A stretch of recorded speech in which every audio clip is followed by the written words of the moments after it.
Hello, I'm Wayne Myers, and I want to take a moment to talk to you about Swaziland and Swaziland Partnership, and especially the COVID-19 hunger relief project that you've been helping us with. I realize that some of you who will see this video may not know who I am, but my wife Barbara and I had the privilege of serving in Swaziland as International Mission Board missionaries for 22 plus years. In 2016, the Lord brought us back here, but the Lord has allowed us and given us the opportunity to continue serving in Swaziland. And that's been made possible through the Swaziland Partnership.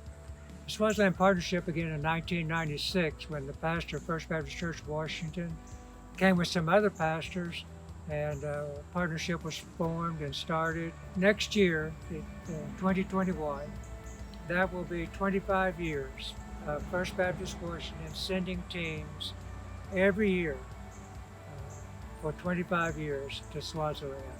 Well, over those years, there's been many others who have joined in with First Baptist Church Washington, and the partnership has grown to include people from many different states who've come and been a part of the ministry at Swaziland.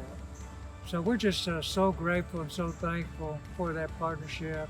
We're so thankful for our local churches that give us the opportunity to go and continue ministry. But I want to say thank you for your support, your financial support of helping us to feed so many Swazis who are in such great need for food, because food security, food supply quickly ran short after the virus began there, and there was a lockdown, and so a hunger crisis quickly began to develop there. Most of our churches are in the rural areas of Swaziland, where there's such a huge need in those areas. Well, so since we already had churches there and pastors in those areas, we were able to connect and work with them and identify the most vulnerable people who were in such great need of food. And by the time we communicated with them to see how we might be able to help, and they were telling stories of people who had already gone days, several days, a number of days without food. And so we were able to begin to help, but we've been able to help them to minister to people in their community in those kinds of situations with food because of the contributions that you've given.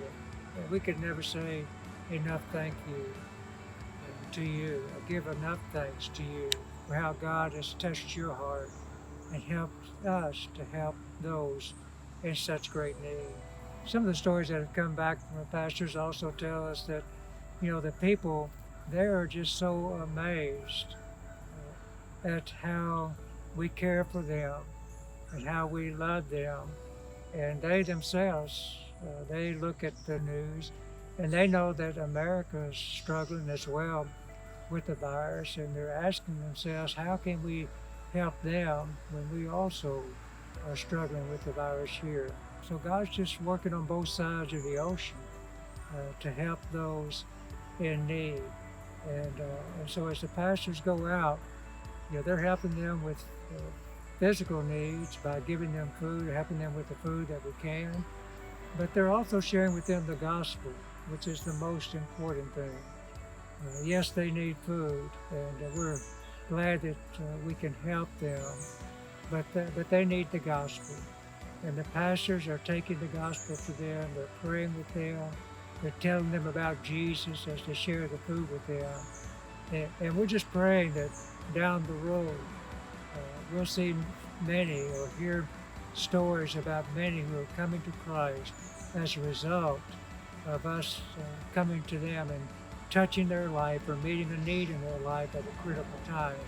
And so I just wanted to take this moment to say thank you. Thank you for giving. Thank you for listening to the Lord as He spoke to your heart about helping somebody else halfway around the world. You would never know how much and how far that is going to go as the gospel is shared and as people's lives are touched through your heart and through your life and through your giving and your gift.